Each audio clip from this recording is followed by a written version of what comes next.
आनंद के दिन कितने भी शीघ्रता से चले जाते कि अनुभव में ही नहीं आया। राम के विवाह को 1 वर्ष बीत गया और ऐसा प्रतीत होता है मानो कल की ही बात।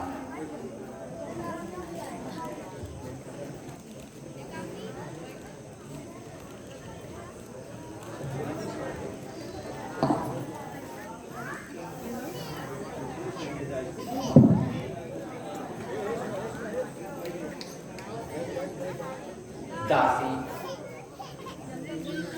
आज तो तूने बड़ी देर लगी। सच बता, नगर से क्या क्या समाचार लाई?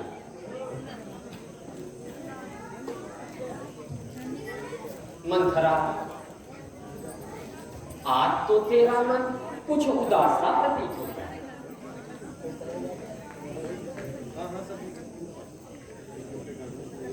अरे चंचला, कुछ तो बतला। आज तेरी फटफट चलने वाली वो क्या हो गया? क्या तुझे सांप सूंघ गया? अरे कुछ तो बतला।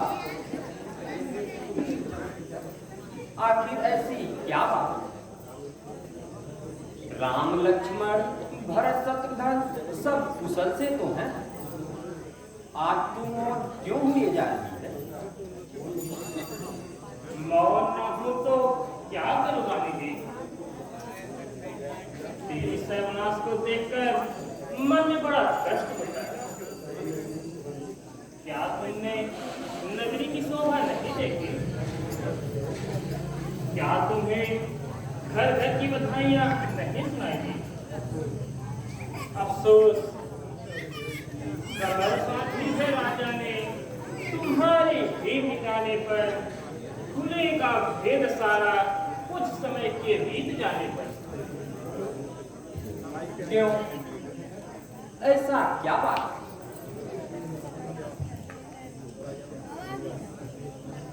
क्या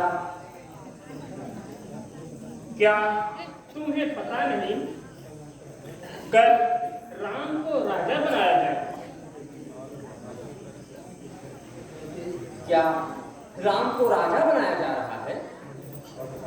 तब तो ये बड़ी प्रसन्नता की बात है। हाँ, बिल्कुल सच कहती।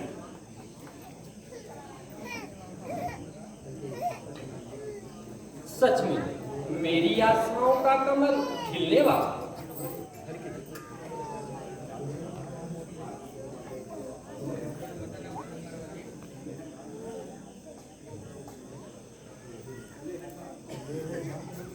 खुले हैं भाग्य हम सबके, घड़ी शुभ आज आई है। तुझे कहना था हे दासी, बधाई है बधाई है। बधाई तो जिनके लिए है उन्हीं की। तुम्हारा अहंकार तो देखती आंखों से मिटाया जाए। जो भरत को ननिहाल भेजकर राम को सिंहासन पर बिठाया जाए। लुट रहा है घर तेरा, तो हुई है बेखबर। क्या यूं ही बैठेगी तो आंखों पे पट्टी बांधकर? अरे निर्भाग, तू यह क्या बोल रही है? ऐसे शुभ अवसर पर तो तुझे आनंद गीत गाना चाहिए। धर्म का प्यारा है जो और देश का जो प्राण है, बने वह तो राजा, हर एक का कल्याण है। जब तक तुम्हें अपने हित अनहित की पहचान नहीं, तभी तक ऐसी बातें सुनाती। रानी, मैंने दुनिया देखा है। मुझे दुनिया के ऊंच नीच का बहुत ख्याल है। मैं इस आनंद बधाई का रहस्य जानती हूँ। क्या खबर तुमसे छिपा है क्या सुनहरी ढोल में देख लो कि आप क्या है ढोल के इस पोल में। चुप पापी, यदि घर में भेंट डालने वाली बात कहेगी तो तेरी जीवन तालू से निकलवा लूं। यदि राम को दोष लगाएगी तो तुझे जीते जी अग्नि में डलवा दूं। खुशी हो राम की तो राजधन कर बार वारू, भरत जैसे हजारों लाल अपने राम पर वारू। क्यों ना, जब किसी की अशुभ घड़ी आती है तो उसकी बुद्धि भी ऐसी हो जाती है। मैं तुम्हारे हित की कहती हूँ और तुम मुझे पापी बनाती हो। लो जाने दो, मुझे तो कुछ मिलने से रहा, मैं तो दासी की दासी हूँ। आज तुम जिसको समझती हो ढिठाई में सी, कुछ समय के बाद खुलेगी यह भलाई मेरी। मंथरा, आज तो तू अनोखी सी बातें कहे जा रही है। मेरी समझ में तेरा तात्पर्य बिल्कुल नहीं आता। आ जाए, जब तो रानी से दासी बन जाएगी तो सारा तात्पर्य तुम्हें समझ में आ जाए। भोली रानी, तेरे साथ घोर अन्याय होने वाला है। राजा ने एक भारी षड्यंत्र रचा, मिलेगा धूल में जब सब तेरा साथ सारा, तो याद आएगी ये तुझे कथन मेरा। अरे मंथरा, अब तो तू यहां तक पढ़ने लगेगी, राम के साथ महाराज पर भी संदेह करने लगी। अरे मूर्खा, क्या बुद्धि को बेच डाला है?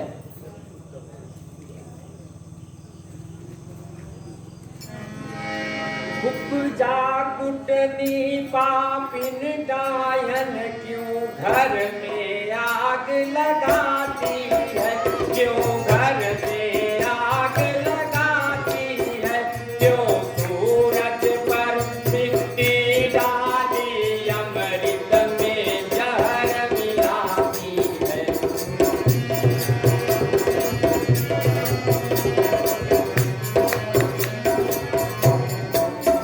दुष्टा इतना तो समझ जरा, किस कुल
हाँ मंथरा, यह बात तो कुछ मन को स्वार्थ बस होकर नित नए रंग बदलती। यही तो मेरा तात्पर्य है।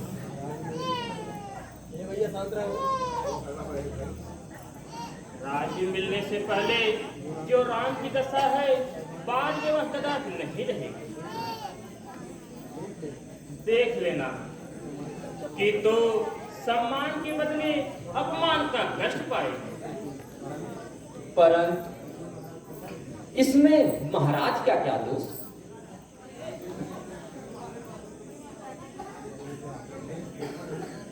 यदि धोखा नहीं तो भरत की अनुपस्थिति में राम को राज्याभिषेक में क्यों बुलाया जाए?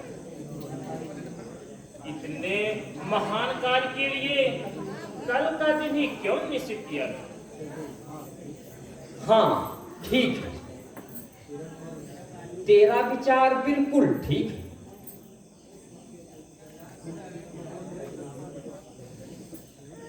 किंतु इस समस्या का सुलझाना भी तो आसान नहीं।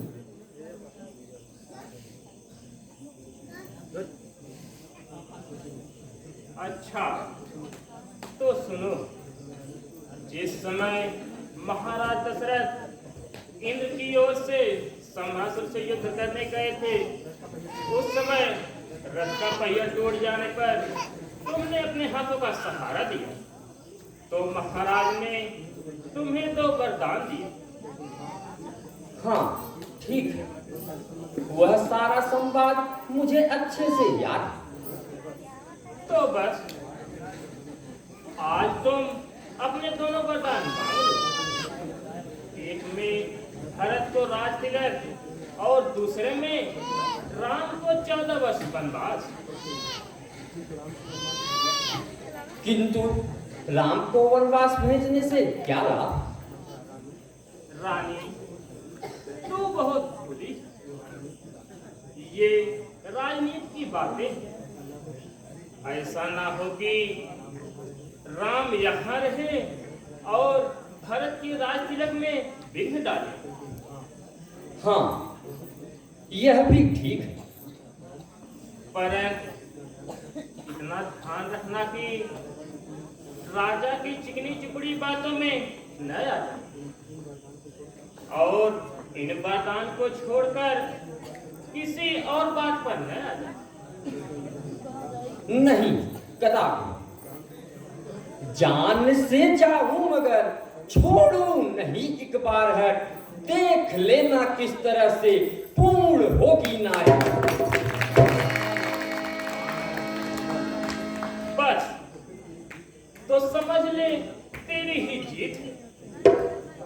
अच्छा ठीक है, अब मैं कोप भवन में जाती हूँ और तिरिया चरित्र का जाल फैलाती हूँ।